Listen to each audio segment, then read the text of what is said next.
Hey there YouTube, Travis here. Well, today is a great day because I am on my way to pick up 2 more moped projects. So, as you can see behind me, we'll take a look at these here in a second. I bought 2 more moped projects today. So, long time ago, I created a video called How Much Should You Sell a Moped For? Today, I want to explore how much should you pay for a moped, especially a moped project.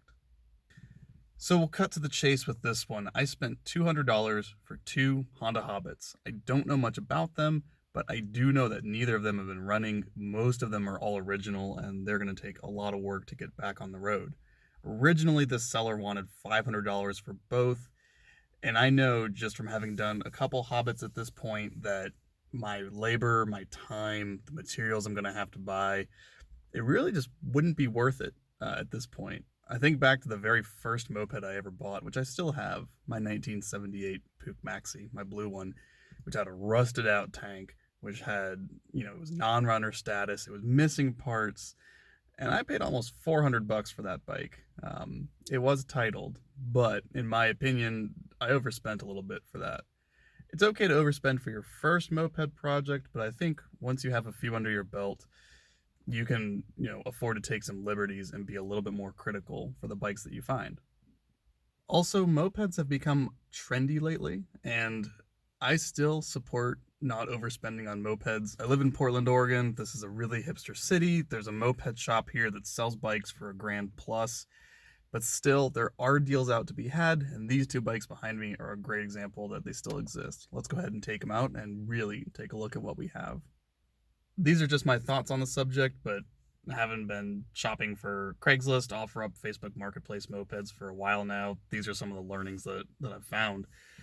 A lot of this is going to depend on who you buy the bike from. So in my case, this was someone who actually reached out to my Moped Club's Instagram. I'm the secretary for the Puddle Cutters here in Portland, Oregon, and had the bikes that were lying around and they just needed gone. I think that's probably the biggest thing, is that you really want to find someone who just wants them out of their garage, out of their basement, not someone who's a flipper, not someone who's watched too many episodes of American Pickers and thinks that what they have is gold. Realistically, you want to find someone who just needs them gone. Maybe they're in a bit of a financial situation where they're moving or something is happening, but really the impetus for getting rid of the bike just needs to be that they're gone. That's how you're going to be able to get a good deal. So the first thing I'll say here is that this really isn't 2 Hobbits. It's 1 complete Hobbit and some of another Hobbit. Actually, 3 Hobbits, technically. So I was going through this box. We have a frame here, obviously. We've got 2 wheels, but a complete bike we do not have. So I count 1 extra subframe, 2 extra subframes. This one has a subframe on it, obviously. We look in here, we see a cylinder head. Down in there, there's a cylinder itself. We've got a flywheel hiding right there, but there are no engine cases for this second frame. So right off the bat, there's no way I'd be able to dig in front of this in this person's driveway who just wanted this bike gone. But right off the bat, we're only going to have 2 bikes. So that's kind of first little thing right there. I wish I could go to the Fun Bike Center. Sounds good to me.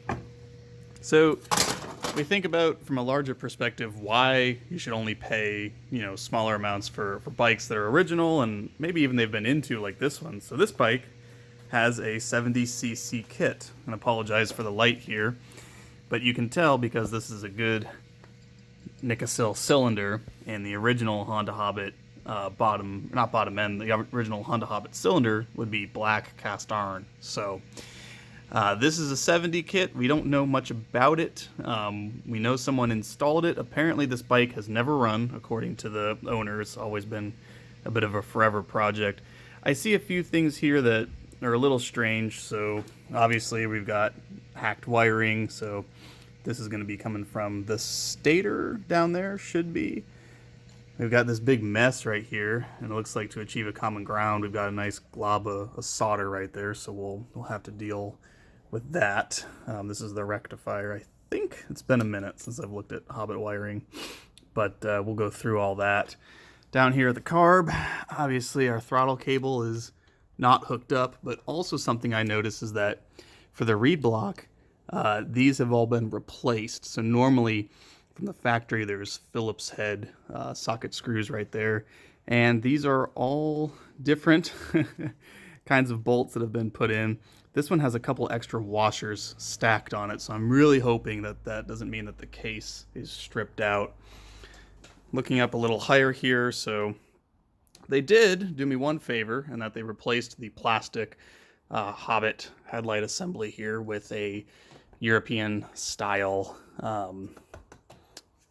well, this is also plastic. This might have been from a Puch Pinto or something like that, but some sort of headlight bucket, which I actually prefer this look for the Honda Hobbit. I actually did that for my other project right there. I still need to ditch the plastic headlight bucket, but the lower profile headlight, I quite enjoy that. Mike Mills did that for me when he was staying in my house for a moped rally. Anyway, other than that, the bike looks to be relatively complete. So this is a pretty good start, I'd say, and as a grand total, if this was the only thing I got for $200 minus all these other parts here, I would feel pretty good about that. One thing that's super obvious here is that these forks are not really straight. Someone had a really fun time taking this off some sweet jumps, would be my assumption. So hopefully the forks on the other bike are a little bit more straight.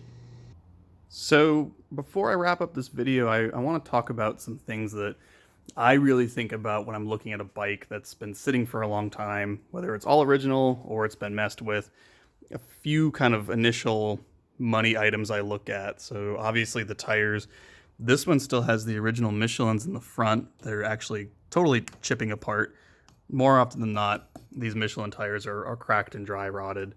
The rear actually has an aftermarket tire, probably from the 80s. This is a Changshin tire. These are actually pretty nice tires. The amount of cracking on this one and dry rot, this one is going to have to go, but that's actually not a bad aftermarket tire. I wish it was in better shape. But when you look at tubes and tires right off the bat, that's $50, maybe $60 in order to get those done. Taking a look at the brakes, I just made a video on moped brakes. The one for the rear, it's actually in pretty nice shape, which is really unusual for a Hobbit. The front one is in pretty crappy shape. And the thing about brakes is brakes themselves aren't expensive. You'll look at 10 to 20 bucks per wheel for those, plus all your time and labor. It's really these cables for Hobbit. They're kind of proprietary. They sell some aftermarket ones that are really junky, that I'm not a fan of. So if these original cables are in good shape, great. If they're not, it's a lot of time and labor making your own, buying an aftermarket cable, fiddling with it. It's just nice if it's one less thing you have to worry about. So really, you're looking at $100 for, tires, brakes, all that, plus your labor. Beyond that, neither of these bikes came with titles. That really doesn't bother me from a money perspective anymore. The Vermont trick is still alive and well today, where you can register a bike with the state of Vermont. You can Google around for specific instructions on that. If I ever want to bring these into Oregon, that's about $300, because the DMV here sees mopeds and cars as the same item that you charge for. So, but paperwork really isn't that big a deal in today's day and age. You can buy a non-title bike and make that happen. And really beyond that, you're just thinking about things like, gaskets.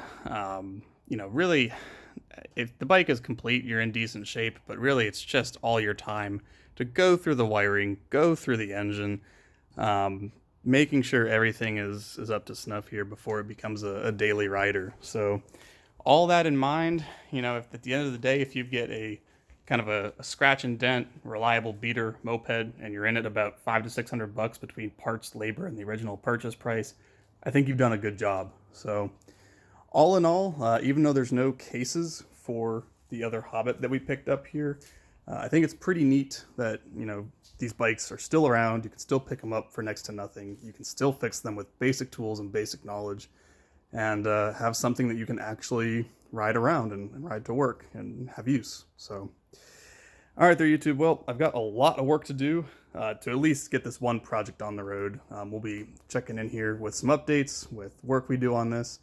But thanks for tuning in, and until next time.